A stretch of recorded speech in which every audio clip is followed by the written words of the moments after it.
Hello everybody, welcome to this Drawpoint review video. Today I'm going to be telling you everything you're going to need to know about Drawpoint, and as always, if you do have any questions, please leave them in the comment section down below. I will also be leaving a discount link in the description of this video so that you can always get your money's worth for Drawpoint.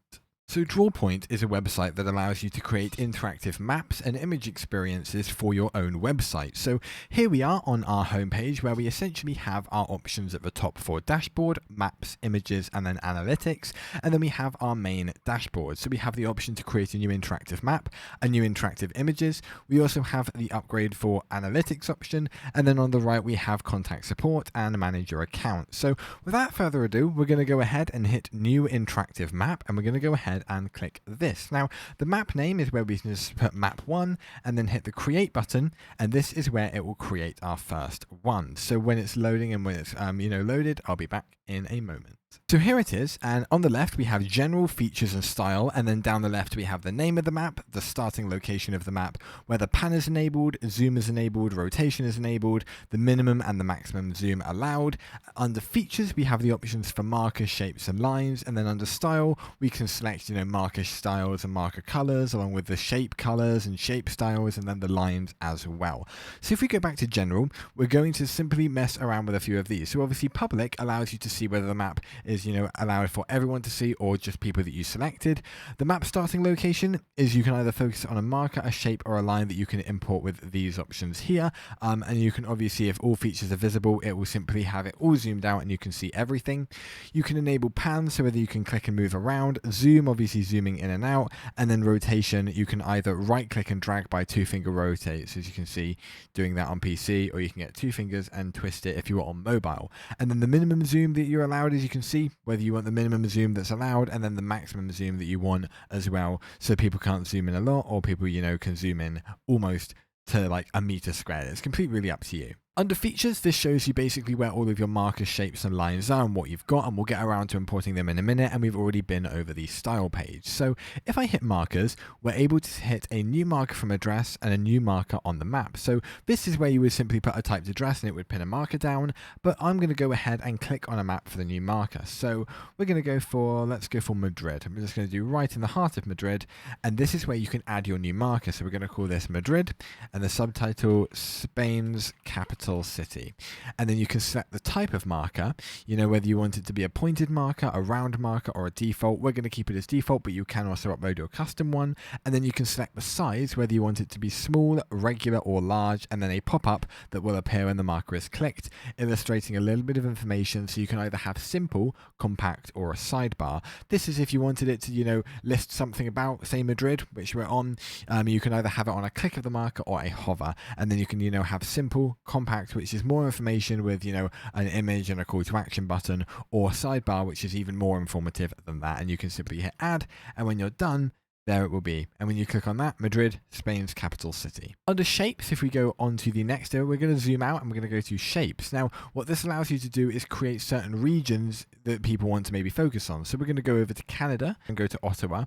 I can simply move a little square around the city, so we'll do there, and then actually we'll make it like a pentagon actually. And when you're done, what you can then do is double click or click the first vertex to finish. So we're going to go ahead and do that, and we'll call this Ottawa, and then we'll do Canada's capital city, and then a pop-up when you're hovering over this is also possible. So if you wanted information about the entire city, instead of just having a marker on the city, you can have the entire outskirts of the city possible that people can then have a little look at. So we'll do hover and hit add, and whenever people hover over this, it will say obviously Canada's capital city for Ottawa, and that is also something that you can do. And then finally we have lines. Now what lines allows you to do is obviously you can simply click on the map and then double click to finish. So say we wanted to do an approximate Appalachian trail through the Appalachian Mountains. Here they are here. You can sort of just go up through the Appalachian Mountains like so, and then double click to finish, and we'll call this the Appalachian Trail, and then this will be long walk in America.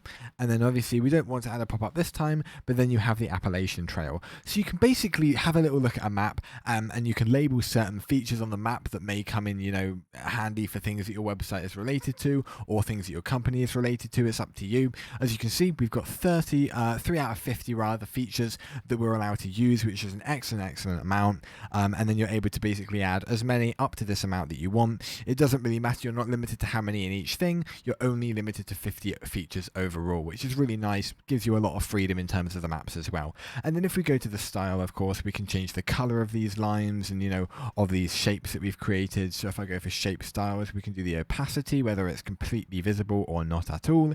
We can also change the shape fill to anything we want by dragging in here. And then obviously you can do, the style of the map style preset. So if we wanted to say satellite, this will obviously show you a complete satellite view of the map, or you can have a light view of the map like that, or a dark view of the map. It's completely up to you, but it's really customizable and you can make it fit however you want. So here we are on the image tab. Now what this allows us to do is we're able to put the name of the image, as you can see, image 1. Yet again, we have the option for it to be public, and then we're able to set the background image as well. We're not going to bother doing that, but you sort of get the idea of there will be an image of whatever you want in the background. You're then going to have a background image alt text, a background image fit, so you can have contain, cover fit, or manual. You can obviously enable the pan or the zoom on here, the minimum zoom, just like last time. Features are also the exact same, but we also have labels added this time, and then style is also the same. So if we add text, we're able to select a single place to add my label. So we're going to go here, for instance, and we're going to call it title 1, and then we're able to put the text color and hit add, and then there we have it. We have the little title that we can drag around if we so please, and that is then added to the map or the image. Marker is the exact same as well. So if you go to marker and add your marker, you're able to put marker 1 as well. It's the exact same aspect as last time. You simply hit add, and this would be on an image instead of a map. So it's basically the same thing, but if you, for example, wanted it to be, let's say you were using this for a game, if you're a game developer and you have your game map, instead of having to use the world map, which obviously, your game might be based on a fantasy game or something like that, then you'd be able to import the custom map of that game into this, and then you'd be able to make your own, markers, titles, stuff like that. That's just one potential use case, and it's nice that they give you that option, because obviously not everybody's going to be wanting to use the world map, even if that's obviously the majority of the people that will be using this application. The same with the shape as well. You're able to add shapes to your heart's desire. If I did a little, if I did like a hexagon, for instance, like that, you'd be able to do a hexagon, call this hex 1, subtitle hex, and then obviously the pop-up is if you did want to add it, and there we have our hexagon, and then you're also able to drag everything around as well, zoom in, zoom out, it's up to you.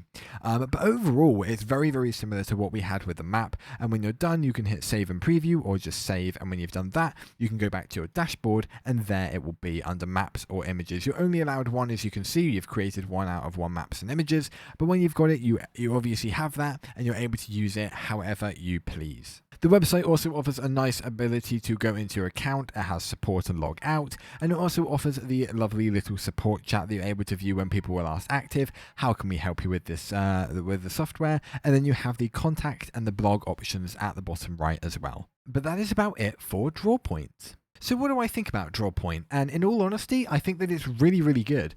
I absolutely love the fact that you can, switch between satellite, you can switch between all different types of actually viewing the map that you've got. It uses all the functionality of, Google Maps, Bing Maps, Apple Maps, which I really like, is it all, all integrated with that and how accurate it is. The fact that you're able to have up to 50 different, focus points on the map is absolutely brilliant. The hover is really useful. It gives you a lot of customizability and personality in terms of what you can do and what you might use it for. I like also the fact that they let you have that flexibility if you didn't want to use the world map that I mentioned earlier. I really like that. And the option for analytics is also really good. And the overall fact that you can just very quickly view them, and if you're done with one, then you can delete it and you can go ahead straight back to either images or maps, whichever one is the other one, vice versa, and use it to your heart's desire. I also really like how the dashboard is clean, and the way that it works is really fluid. So I would definitely recommend Drawpoint. It's very good. But thank you everyone for watching, and I will see you next time. Goodbye.